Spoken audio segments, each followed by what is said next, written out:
Welcome to Discovery! Roll the intro, please. Hordes of fallen masters, echoes in the deep. Chaos, blood and fury, destruction unleashed. Fire back, no mercy, oblivion awaits. Discovery, 2325 awaits.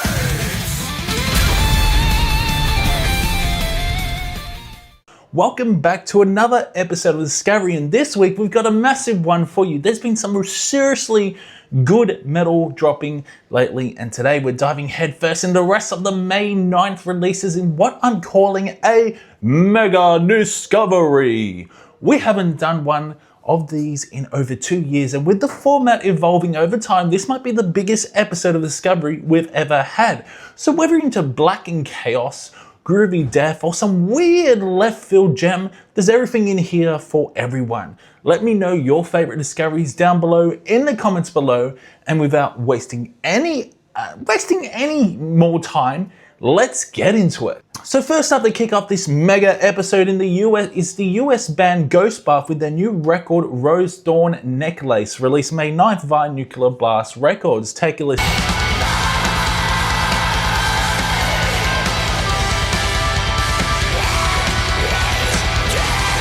Now look, most of you know I'm all about DSBM. I live for that raw, depressive, soul-tearing emotion, but this album, it just didn't hit the way I hoped.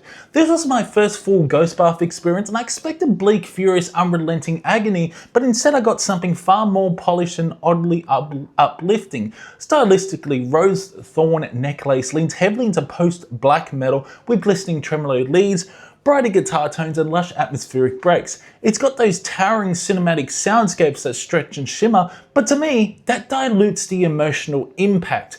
DSBM should feel like it's dragging you fucking under. This felt more like it was gliding you across a gay frozen water. There are moments of beauty for sure, the melodies are tight and well composed, and the vocals are a mix of tormented black metal shrieks and guttural death growls, which do bring that intensity, but it never goes full descent into misery like a Make You Change Kill Yourself or Total Self-Hatred would. The title track, Rose Thorn Necklace, is one of the more well-rounded songs, clean leads, pounding drums, shrieking vocals, and a bit more emotional weight behind it.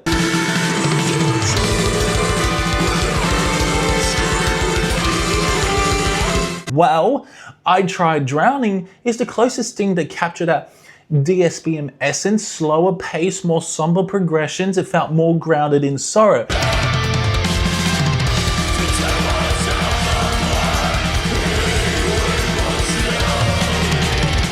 And you got songs like Thinly Sliced Heart Muscle. It's an instrumental that could have been a tension builder, but it doesn't really go anywhere. It just exists as a transition with no lasting impact. Dandelion Tea surprised me. A solid track with some great guitar layering and emotional presence, probably my favorite from the back half.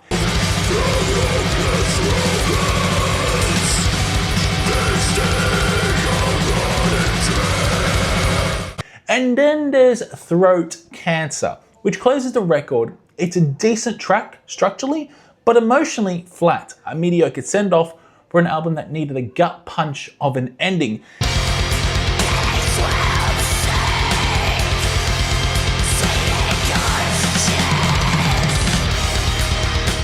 In the end, it's a good post-black metal album, but a very underwhelming DSBM album. The execution is there, the emotion flickers in and out, but the intent, the weight, it feels too fucking clean, too light, too safe. My final score, 15%, not a bad record, but not one I'll be coming back to often. For a genre that thrives on pain, this felt like it was wearing gloves.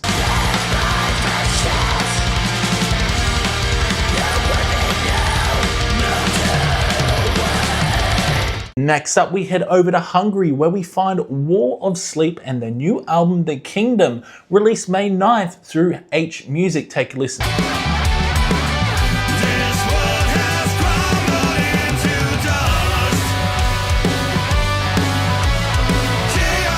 This record has been on repeat for me all week. There's just something about how straightforward and enjoyable it is. It doesn't try to be overly complex or experimental. It leans into its identity and nails it. At its core, it blends doom metal with heavy metal grit and even a slight alternative edge. Despite being labelled as stoner doom on Metal Archives, I honestly didn't get much of that vibe.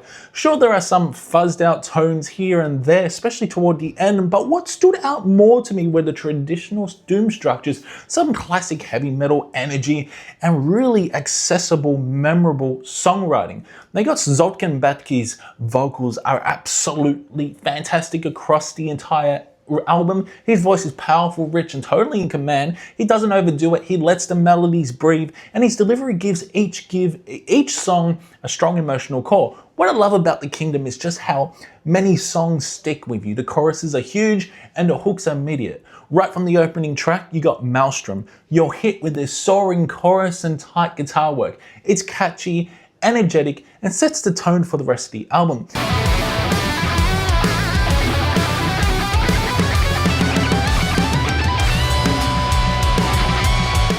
Songs like Letters from the Sea keeps that momentum going, another standout track with a hook that plants itself in your brain.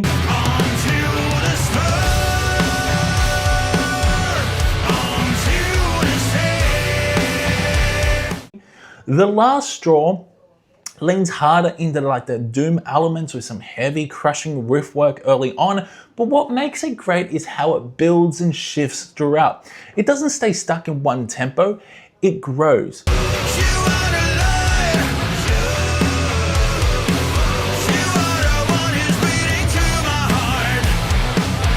Songs like Left Behind is one of the heavier tracks, and I really enjoyed the chord progressions on this one. It felt emotionally weighted and musically rich.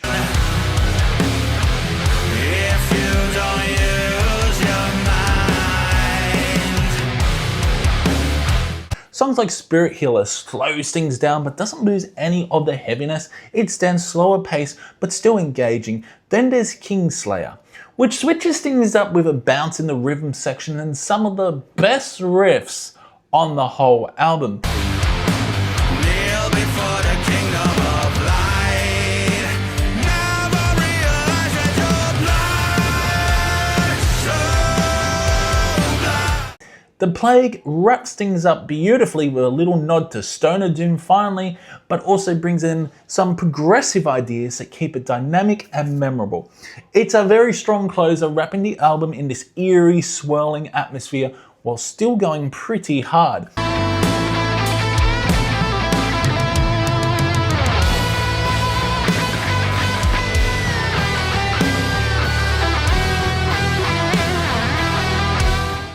Overall, The Kingdom is a record that really caught me by surprise. It's not groundbreaking, it's not reinventing the wheel, but it doesn't need to. Sometimes simple songwriting, great vocals and memorable hooks are all you need, and Wall of Sleep deliver exactly that. It's been one of my favorite releases of the month so far, and I'm giving it a solid 80%. Definitely check this out on Bandcamp. It's available on all streaming services as well, so go check it out. Smiling at the days pass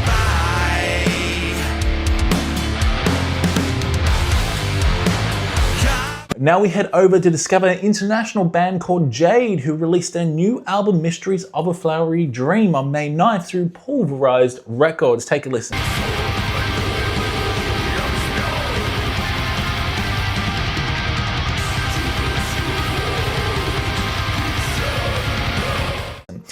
Let's be honest, when you hear the name Jade and then see a title like Mysteries of a Flowery Dream, you probably assume you're about to hear some ambient gay pop shit or indie shoegaze. But no, this is metal, and not just metal, but filthy, dissonant, atmospheric death metal with a strong blackened edge. Now, the contrast between the band's elegant imagery and the sonic punishment they deliver is almost comical, and I kind of love that. Now, this album has a grimy, layered intensity to it. The production walks a tightrope. It's clean enough to breathe, but it's raw and organic, allowing all those warped guitar tones and suffocating atmospheres to come through. You got like dissonant riffs, swirling lead melodies, pummeling drums, and some seriously satisfying death metal growls anchoring it all. There's also a good bit of blackened texture weaved throughout, especially in the tremolo-driven moments and ambient backdrops. Now, it's not just heavy, It's dense, ritualistic, and at times even hypnotic. Right from the opening track, The Stars Shelter, you get a taste of that band's blackened side. The riffs are sharp, the melodies feel fucking evil and distant, and it sets the tone perfectly.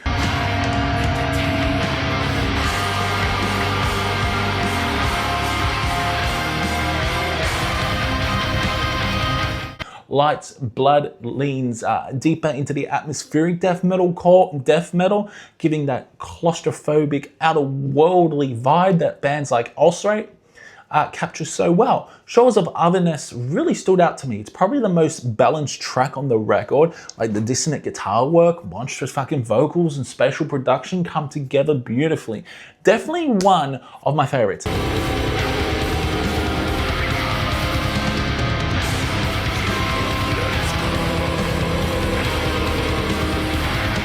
Then you get The Stars Shelter Part 2. It's an instrumental, it's decent, a nice breather, but doesn't add much to the album's momentum in my opinion. It's more like a moment to gather yourself before the final plunge. The final track, A Flowery Dream, is where the band goes full progressive death metal with shifting tempos, crashing riffs, and a gorgeous whining guitar solo that really seals this whole cosmic journey. It's a kind of closer that that leaves you impressed. You feel like you've transcended into a different world.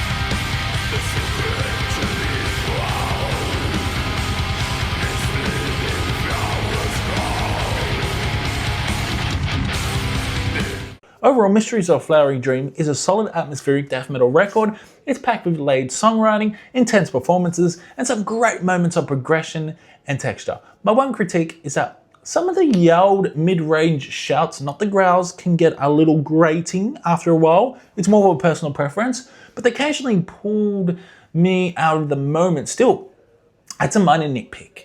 Remind me of Toothsayer a little bit. I'm scoring this one as 70%. It's a well-crafted, immersive death metal album that may not reinvent the genre, but delivers atmosphere and heaviness in equal punishing doses. Definitely worth checking out. Stream it now on Bandcamp.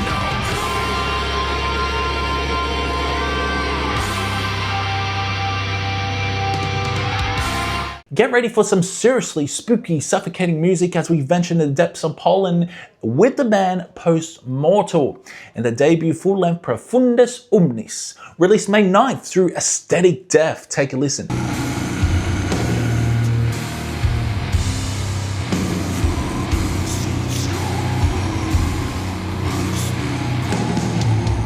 This is a horror-fueled funeral doom record soaked in dread and dripping with fucking evil and depression.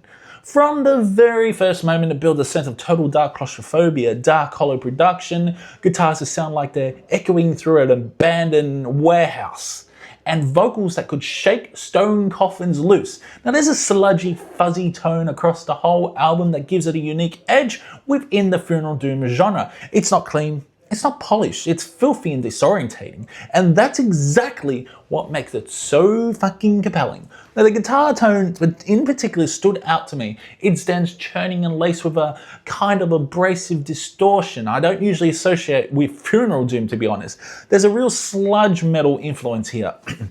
Everything feels so thick and grimy and slow, but it works really well. Now, the whole record feels like being dragged through tar in a pitch black mausoleum, and I say that as a compliment. Vocally, David's gutturals are immense, deep, cavernous, and incredibly reminiscent of like Ahab. His voice doesn't just sit in the mix, it becomes part of the void. It rumbles beneath the fucking instrumentation, never overbearing but always present, like some malevolent presence watching from the shadows. Now the album opens with Forlorn, and from the very first chord it throws you straight into the abyss.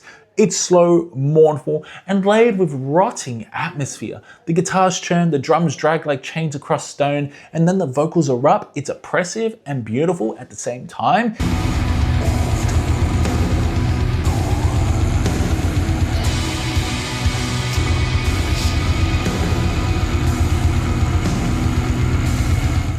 The song Darkest Desires keeps the descent going, a classic funeral doom track, heavy, methodical, and with melodies that sound haunted, almost decayed. The way the notes linger feels like ghostly wails frozen in time.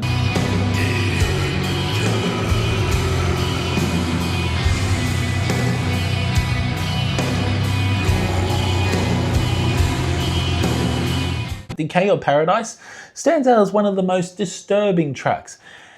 Throughout the song, we get a woman sings faintly in the background like a spirit, like a spirit trapped beneath the mix, while the guitars continue to loop in the slow hypnotic churn. It's subtle, but it creates a genuinely eerie atmosphere, and the vocals here are especially harrowing.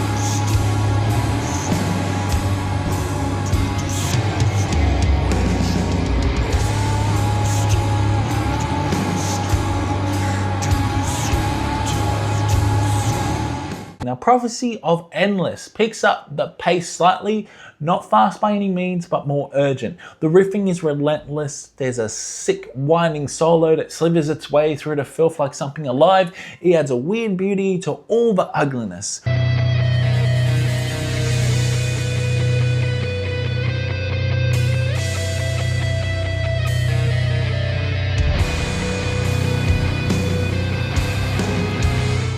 Queen of Woe is easily one of the slowest songs on the album. It's not my favorite, but it's still fucking strong, especially toward the end where the emotional guitar solo adds a final sorrowful flourish.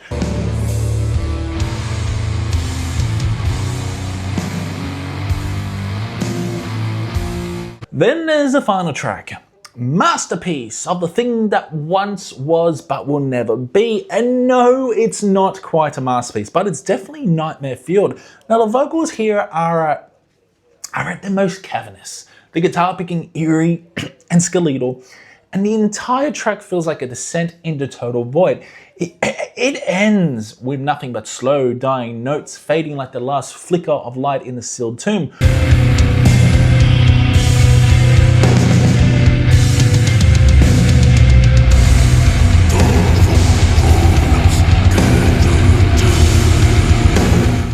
Overall, Profundis Omnis is a very strong debut. It's refreshing to hear a Ephemeral Doom album that dares to sound raw, ugly, and sludge-tinged, while still keeping that core emotional weight intact. The atmosphere is suffocating. The guitar tone is unique. I'm not sure about the album cover though. Yeah, the album cover's... not into that album cover. But the vocals are absolutely massive. My only real critique is that a few tracks drag slightly, Queen of Woe in particular, but the high points more than make up for it. Final score, 80%.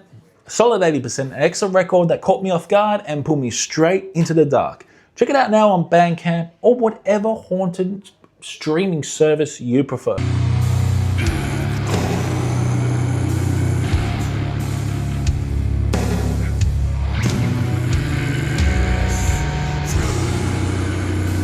Now we're switching things up with something a little more theatrical, a full-on Italian progressive symphonic power metal experience from the band Chronosynthesis, with their debut album Echoes of Forlorn Tales. Now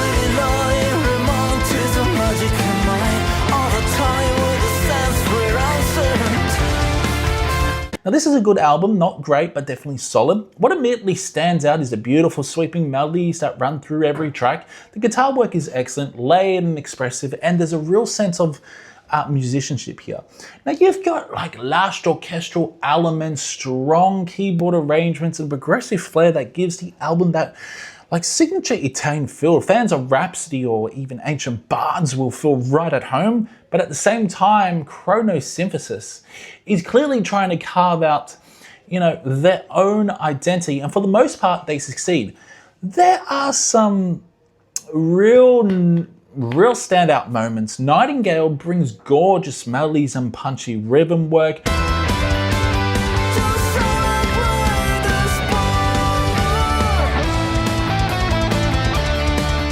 While the Wrath of God leans into that drama with our spoken word segments that actually work quite well. But the absolute highlight for me was Shahrazad.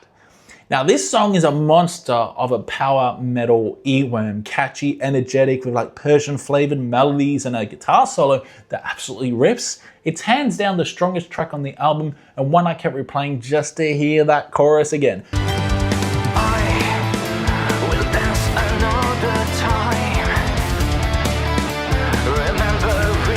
But here's the issue, and it's a big one. The vocals, Marina Sagamano's performance, and acquired taste. At times he sounds like he's mumbling or buried low in the mix, and there are moments where the vocal lines fall flat or even flat out disconnected from the epic instrumentation behind him.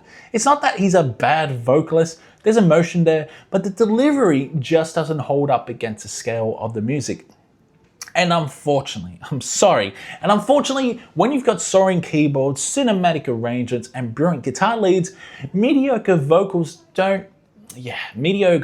stand out even more. That's where the album starts to lose its edge. The songs begin to blend a little too much, and the samey factor creeps in by the second half. Still, with repeated listens, I will admit the vocals do grow on you, but that's asking a lot from a first-time listener.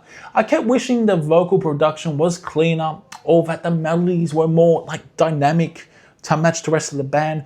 All that being said, Echoes of Forlorn Tales is still a good debut. The compositions are strong, the musicianship is top tier, and there's a lot of heart in the songwriting.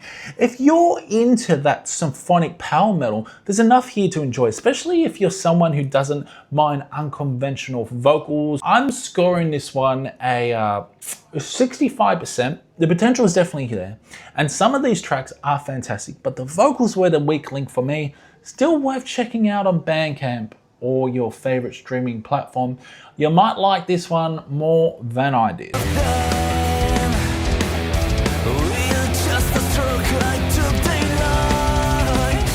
And now we're going to Riff City, more specifically Death Metal Riff City, Population 1, enter Heartripper, one-man wrecking machine from the UK who just dropped his debut album Fatality on May 10th, released independently.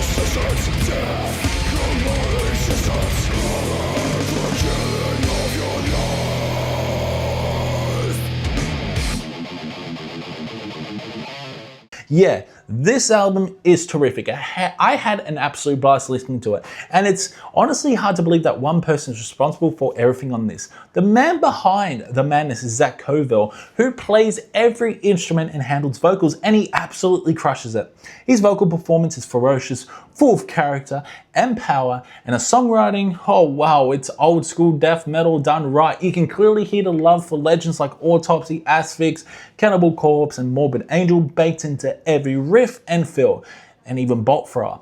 From the opening moments, Fatality has this infectious energy. The riffs are addicted, the groove is undeniable, and everything feels sharp, heavy, and handcrafted. Now the drums sound organic, the bass is thick and ever present, and the solos fucking fiery, dirty, and dangerous.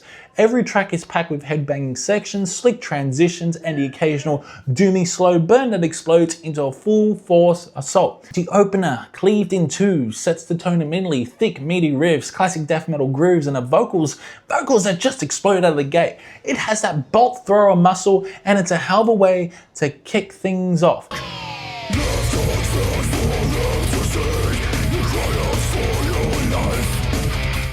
Death 13 and Lurking Through the Tombs continue the rampage. The latter especially stood out, starting slow and brooding before dropping into ominous crawling doom that feels like it was summoned from beneath a tombstone. And then it rips. Oh wow. Now the self-titled track Fatality is a total highlight. Everything about it is chaotic and really fucking satisfying, especially the ending is a full-on death metal storm. Devour by the Mind delivers thick grooves and killer vocals. Insomnicide ups the intensity with a more techno edge. The riffs fly, the drums pound. It never loses momentum.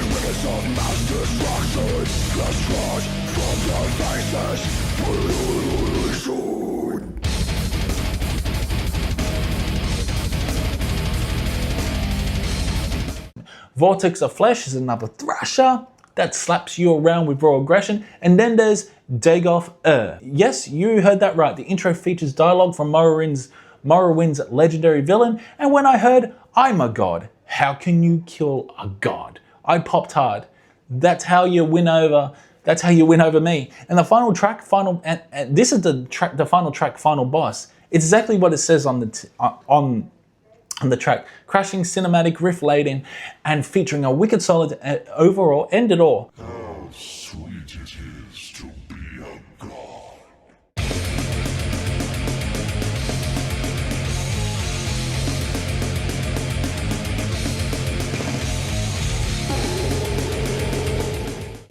Overall, this album is just pure fun. It's one of those records where you can't help but hit replay the second it ends. There's zero filler, tons of passion, and authentic love for the genre packed in every riff and growl. The fact it's a one-man project makes it even more impressive. 85% brilliant stuff, replay value through the roof. Definitely check this out on Bandcamp and all preferred streaming services. Heart Ripper has arrived, and it doesn't look like he's going anywhere.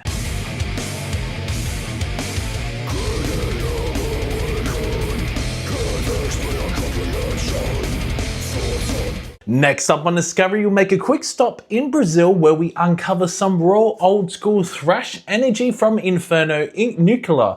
With their sophomore album, Amazonia M. Chamas, released independently on May 12th. Take a listen.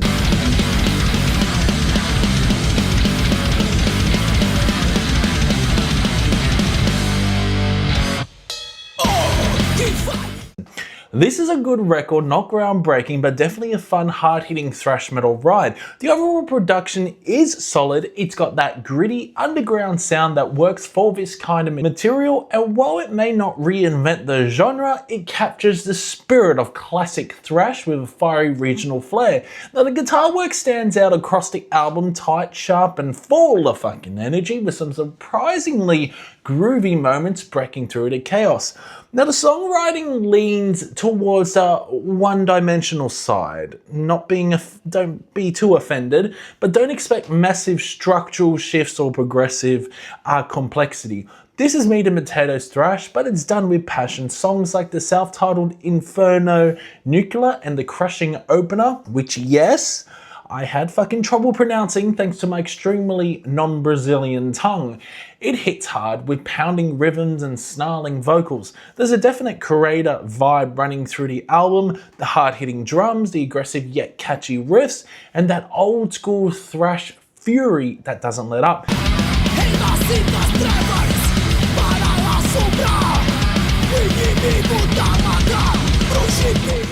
Vocally, it's a bit hit and miss for me. The delivery is harsh and fits the style, but it lacks variation. After a few tracks, it starts to blend. That said, the energy never dips on this, and the band's passion shines through. Honestly, there's not a ton to unpack here. It's a solid underground thrash album that deserves some attention.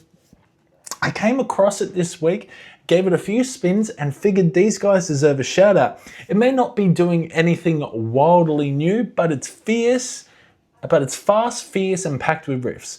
My final score, a 60%, a strong showing with room to grow. If you like your thrash raw and ripping, check out Amazonia M. Chamas on Bandcamp and all streaming services.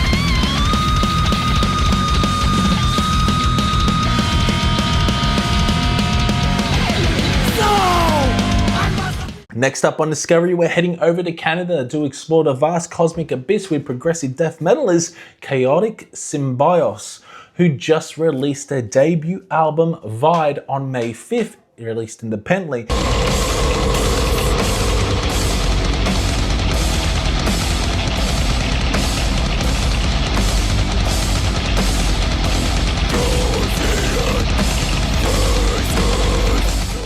Now, if you're into bands like Blood Incantation, then this will be right up your alley for sure. From the opening track, I was immediately reminded of albums like Hidden History of the Human Race and Star Spawn. Vide is absolutely soaked in that same atmospheric, spacey death metal aesthetic, but it's not just a copycat.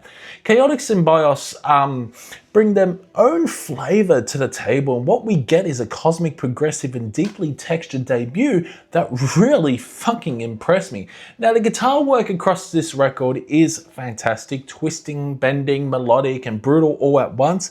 The production is quite punchy and clear, but still maintains that underground cavern feel. And speaking of cavernous vocals, Maxime Gordra's vocals sound like they were recorded deep into one. His growls are absolutely massive here, full of depth and power, and they give the whole album a sense of vastness and gravity. You'll find heaviness and atmosphere in equal measure here. One of the early highlights is on Saturn, which features a particularly nasty death metal breakdown that comes out of nowhere and slaps you across the face.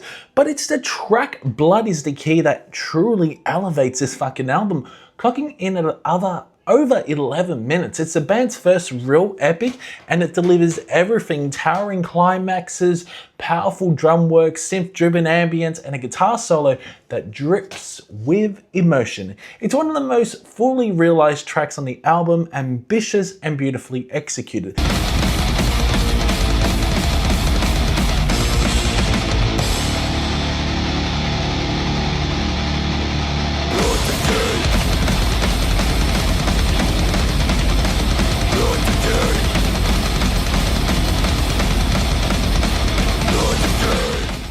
The synths scattered throughout the record are used perfectly, not overdone, just enough to add that cosmic astral touch. They fill in the space between the riffs. Now the songs to breathe without losing intensity. Hidden Faces is another standout, built on monstrous riffing and tightly executed transitions. Mirror continues the intensity, showcasing strong vocals and rhythmic precision.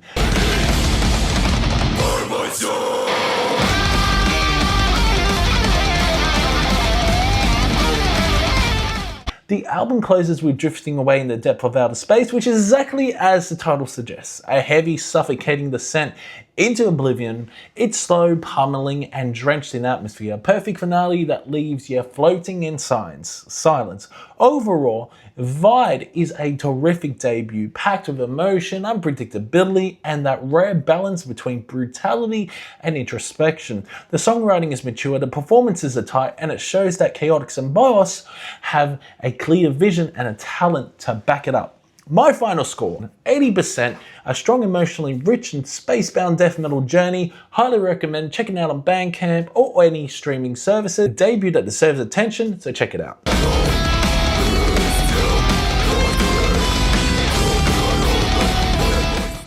We welcome back on Discovery Buried Tomorrow, and they return with their 8th album, Will You Haunt Me With That Same Patience? Released May 17th via Music for Nations. If I knew what you had, I'm running, I know they're still coming, I'm right here.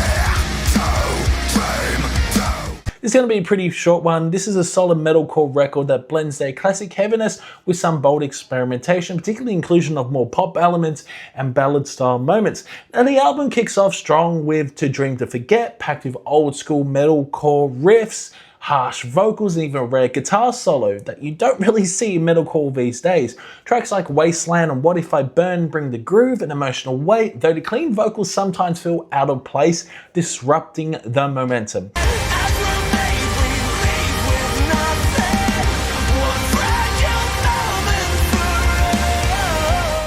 Forever Tonight is a standout, tight guitar work, heavy and melodic with serious Bullet for My Valentine vibes, holy shit.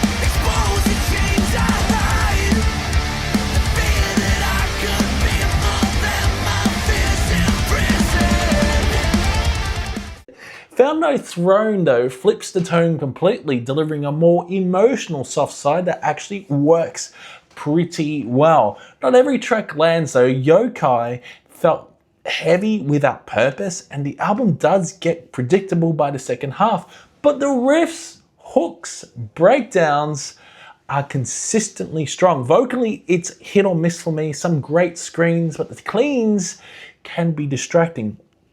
Now the album closes on Paradox, a fitting, impactful choice that wraps the journey up with the right balance of melody and weight.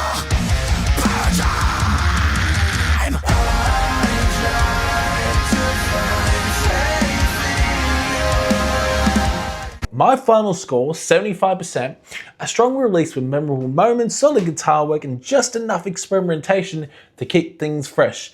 Check it out now on all streaming services.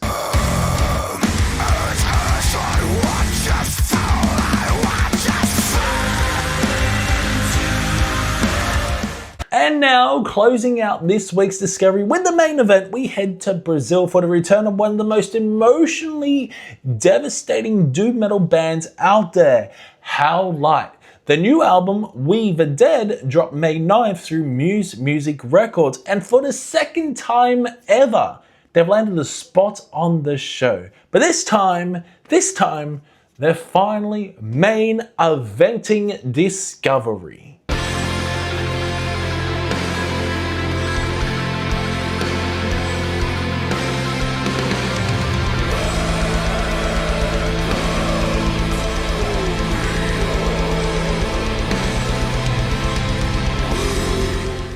If you've been watching since 2021, you'll remember their last release, Until the Silence Embraces, an album I wouldn't shut the fuck up about back then. It wrecked me, it made my end of year list, I even got the physical copy as well. It was one of those rare doom records that didn't just sit in sorrow, it breathed it, lived it. And now 3 years later, they've done it again with We the Dead, only this time it's even more fucking crushing. The only reason this didn't make last week's episode was because that show was already stacked with Sleep Token and Behemoth. But HellLight deserves their moment because this album is absolutely fucking stunning. Let me be clear, this is my favorite doom metal album of the year so far. The songwriting is flawless, the atmosphere is fucking suffocating and celestial all at once. Fabio De Paula's vocals are monstrous yet heartbreakingly human. His cleans are gorgeous and his growls sound like they're being dragged from the depths of grief. The guitar work, fucking nominal. Soaring leads, weeping solos, some of the heaviest funeral riffs I've heard in a very long time. Now the album follows a similar formula to their last one. Slow, emotional, heavy as hell, but also beautifully textured. It's not just heavy, it's poetic. Now the album opens with echoes of eons and right away you're pulled under. The riffs are slow, thunderous, laced with orchestral layers that make the atmosphere feel cathedral size. Now every note carries a weight. Every beat from the drums feel like a dying heartbeat. The emotion bleeds through every chord.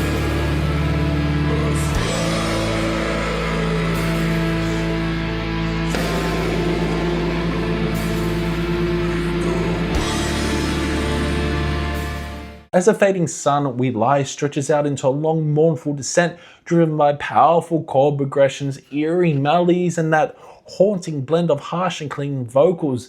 It's a long track, but it earns every fucking second of emotional depth and songwriting that feels genuinely human.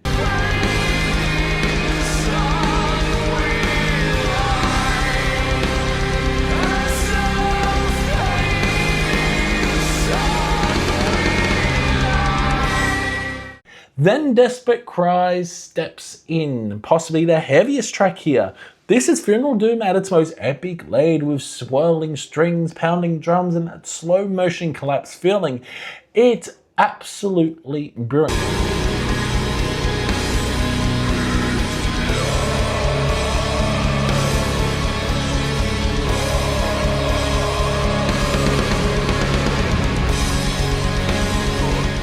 Now the title track, We the Dead, is basically an interlude, easily the longest one I've ever heard in my whole entire life, and probably the only part of the album that felt a bit too drawn out. It's a breather, but maybe more of a pause than it needed to be. Still, its purpose, since it is a full-blown soft song with nice piano leads and blissful, emotionally deep vocals, which then leads into As Daylight Fades, where the band kicks things back into emotion. Now the guitar work here is incredible, emotive and powerful with a perfect balance between Fabio's low growls and soaring clean vocals.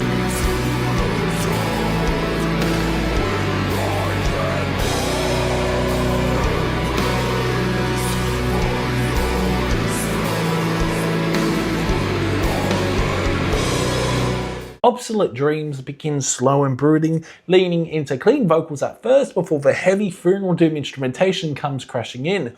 The growls hit like waves and there's a brilliant solo here that adds even more texture and feeling.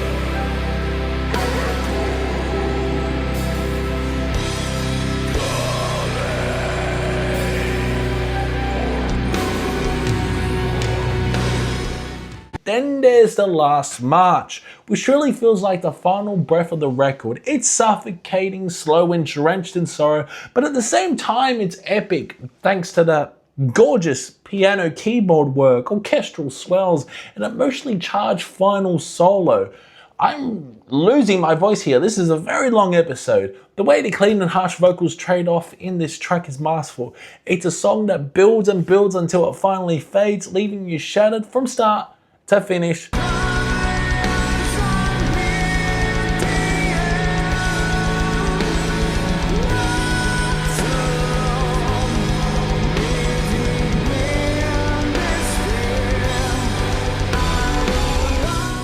This album is a masterclass in emotional funeral doom. The only real criticism is the length of the interlude, but everything else is executed with such sincerity and craftsmanship that it barely matters. The emotion is real, the weight is heavy, and the songwriting is once again, immaculate. My final score, 90%. It's high. This album deserves it. It's powerful, heartfelt, absolutely making my end of year list. Go check it out now on Bandcamp or whatever you stream. Whatever, like all streaming services. You won't regret it. This is probably the best Funeral Doom album since, in my opinion, since Ahab's The Coral Tombs.